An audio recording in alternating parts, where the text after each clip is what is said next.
To unsubscribe and comment, I will contact you via your community or discussions tab is selected. Spamming the chat will result in disqualification.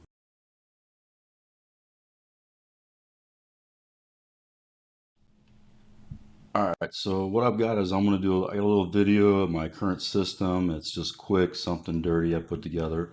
What I want to do though real quick is I didn't mention what I've been working on today, and that was switching out some drives. And so what I've got now is I have a Samsung 980 Pro 2TB, and I still have one of the Evos. Actually, I have another Evo. I'll probably give it away. Um, and what it is that I planned on originally upgrading to Comet Lake, which would give me PCI Express 4.0, but I'm having doubts now because it's looking like I'd lose a couple cores and wouldn't really gain any performance. So we'll see how the reviews go and how things pick up here on the 30th for it. But it may be something that getting this 4.0 option going is just not going to work. It's a Z490 board and it supports it. It's just not certified supported like it is on the 590. I don't know. I'm not too worried about it, but I wanted to show you guys what the speeds were on those right now. So this right here is going to be pretty much identical. You can see the reads quite a bit different. I've ran this bench a couple times, but one thing I've noticed so far with the Pro versus the Evo is that the Pro has actually been running cooler. And since this is the main drive right here, usually it runs hotter.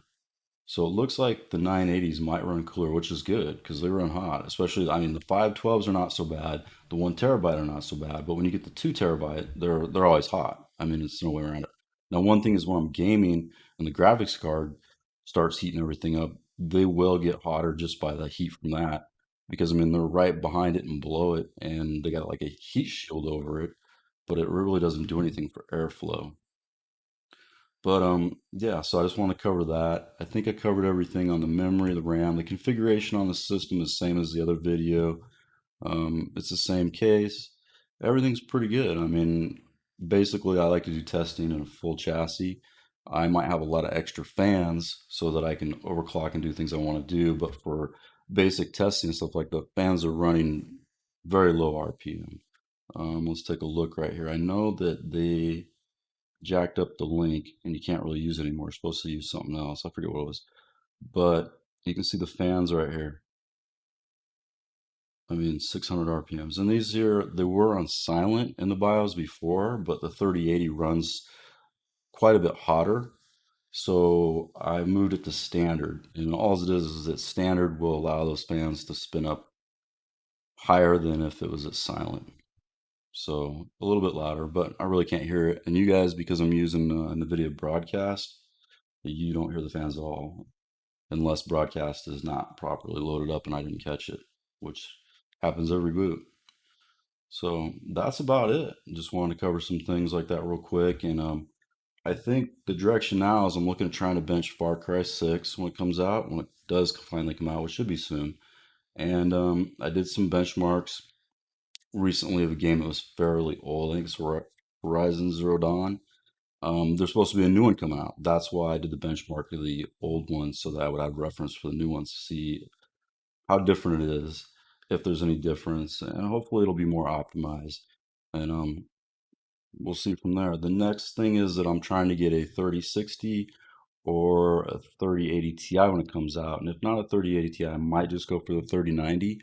I'd really like to see a 3060 right now. That 3060 will give me a lot more views overall. I know that the lower end or more entry level type of components will get a lot more views. Like when I first relaunched my channel and I didn't show all the other cards that I was going through, I was just messing around with my own personal stuff. When I picked up the EVGA 2060 KO, that those videos exploded really quick because I was like the only person out there to have the videos.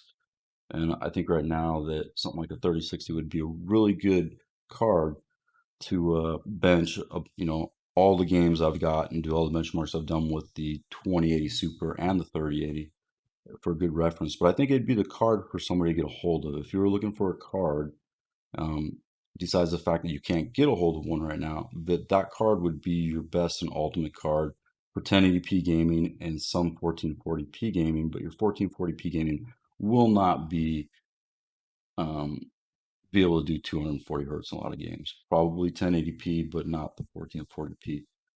And that's about it for now. Just try to get a video up. YouTube is very not nice to you when you don't put videos up. It's like your recommended videos and your views, they stay good. And if you do a video every day, which I haven't done for a long time, your views keep slowly climbing and doing good. If you skip a day, they drop down a little bit. And I think it's something to do more with them than viewership until you have enough subscribers. So, and I think right now I've been averaging 30-ish thousand views a month. So a little over 1,000 views a day with some peaks. But I'll just keep pinging away at it. I mean, it's kind of stuff that I learned over 20 years ago with computers and just been messing around with it on the side. We didn't have computers in school, not really. It's something I didn't touch till after the military, and then when I got into college, when I wanted to run AutoCAD, and then that's when I learned about computers. So probably about 1998, 1999. All right, I'll talk to you guys later. All right, this is my current system. We'll do it from a cold boot, see how many seconds it takes to boot up. So what we have is we have an Asus Maximus Formula motherboard in there now. It's the 12. We have some G.Skill Trident RGB RAM, which is 64 gigabits, 36 megahertz, and that was in there before. The graphics card is going to be the EVGA for the Win 3 3080. I think it's Ultimate Gaming. I don't know.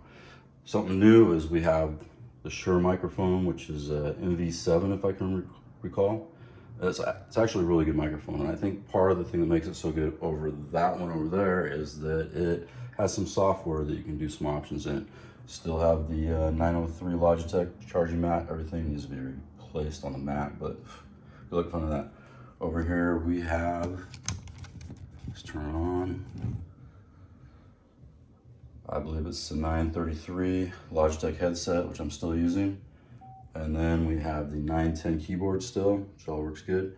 Another new component, which you might know if you follow the channel, is gonna be, we have the Aorus Monitor now, which is going to be a FI 27Q-X. That's a good monitor. I received the monitor actually with the broken seal on the box. And I was like, why is the seal broken? I opened it up and it looked like nobody had touched it. But under further inspection, I found out it had a dead pixel on it. And so obviously pissed off. And since I've been dealing with Newegg, since they pretty much opened their doors, I called them up and was like, well, I don't want to deal with just swapping out and getting a new one. I didn't see the pixel for a few days. The screen actually has to be black for a little while. And it was like just a little itty bitty green one on the left, which, like I said, I haven't seen it. I have to look for it to find it. And so they knocked $100 off. So it made it kind of worthwhile. It still bugs me a little bit, but not too much. Still have the same printer. I've been using these for years because it's individual ink cartridges, which I've liked on it. The Logitech speakers, it's extremely old. There's a sub in the desk. And I want to say that's about it.